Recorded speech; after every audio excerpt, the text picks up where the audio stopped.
exciting, challenging and adventurous.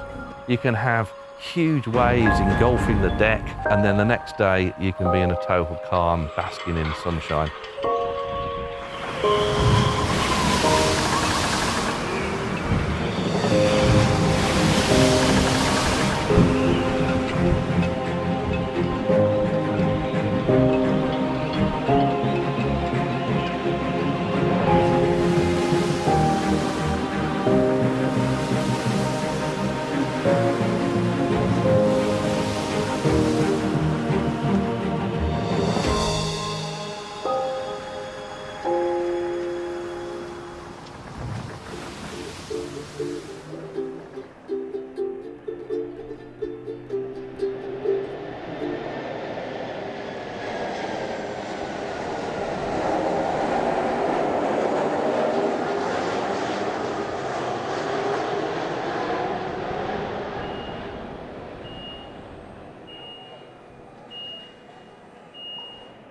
So I'm here on the Blyth Tall Ship with some of the crew, and it's a beautiful, sparkling day in London, and I'm really delighted to learn a bit more about it. So I'm just going to jump in and say, Clive, so just tell me a bit about the ship, the Blyth Tall Ship, the past, present and future in a nutshell.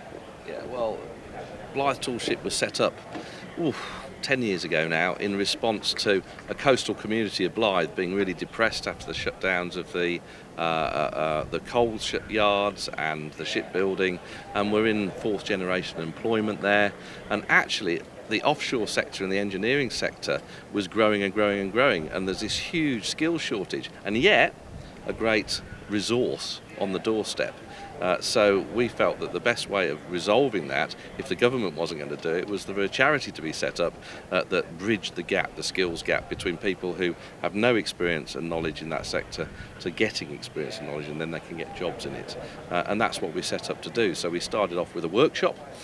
We started training level 1, 2 and 3 NVQs in marine engineering, and then eventually we got this wonderful ship, the Williams 2, and brought it back from Denmark, and we've spent 3.5 years restoring her, and we've just celebrated the discovery of Antarctic for Blyth in 1819 by a chap called Captain William Smith, who was a Blyth lad, and on a ship that was built in Blyth, the Williams, so that's why we're called the Williams 2, the ship is, and we came back and we've just sailed around Britain. 145 berths filled, 35 of the people were unemployed or trainees involved in it, and it's been incredibly successful. So here we are in London, looking at how we work with the offshore sector and the offshore wind sector, and how we're training people that can get out into that sector, because we as a nation have sort of forgotten that we're a seafaring nation, I think. Lots of people in Blyth haven't even got a clue that it's a port, which is really shocking. So we're working with people to understand the sea. It's an environment that the offshore sector's working in, and so many people still don't understand the sea. They need to understand sea states, how the wind affects you and all that sort of thing. And we get them out, teach them about health and safety, and get them out on the boat. So we've added the whole thing about seamanship and safety at sea to our portfolio by getting the ship in operation. So how hard is it for young people to access careers at sea and maritime careers and skills in general? Well, see, I'm working actively in the sort of decommissioning sector currently, and there's been a lot of interest, purely because obviously whenever you build something, eventually it has to be decommissioned and reused elsewhere. So from a career perspective, there's certainly so many different areas you can go into, so many different ways you can approach it. But like I say, being an island as we are, it seems only natural to have that connection between the land and the sea. And I've obviously been into sailing for a long, long time, so for me, working in that environment was second nature. You're the watch leader. Tell me, what's life like at sea on board the Williams 2? What do you have to be prepared to cope with? Well, pretty much everything. Anything or anything, because it can happen that you're out in one of the most the natural elements, and you don't know what the life's going to throw at you.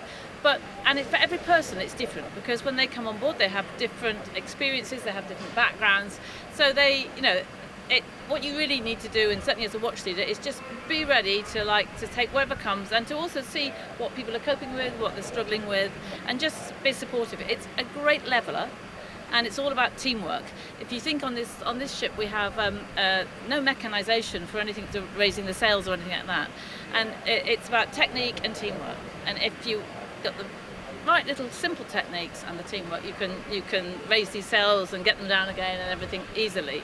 And for me, shipbuilding has been, well, it was my career before I got into this, but this is just that I've been involved with classic ships all my life, and it's just lovely to see how people blossom and the volunteers that we have at the workshop, and how that enables people to share their skills and participate in things, and particularly if they've had a bit of an upset in life, to give themselves confidence again, isn't it?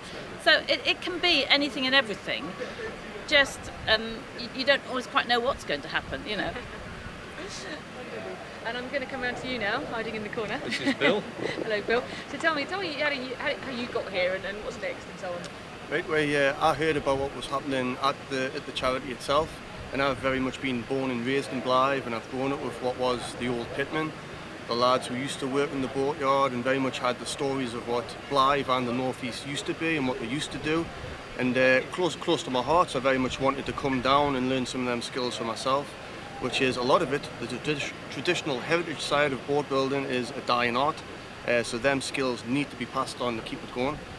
So I very much jumped on the first course in the traineeship, which was 6 months of coming down, building traditional Northumbrian fishing boats. And once I finished that, I very much volunteer as much as I can, because it very much does that. It gets the youth from the northeast. It learns them about where they're from, what used to happen, and it's given them practical, hands-on skills in the heritage sector and building boats, and as I say, understanding what Blyth used to be, what they are actually a part of, and you see the confidence in their own abilities from the start. It's amazing to watch, amazing to be a part of. And the 10 weeks around Britain trip we've had members of all the trainees who have been for the last few years on board at different stints, and not only is it a passion of their own abilities, but they can look to one side and be like, I've built that, I've made this, and it's just about keeping the skills alive. Wow. And what's next for you?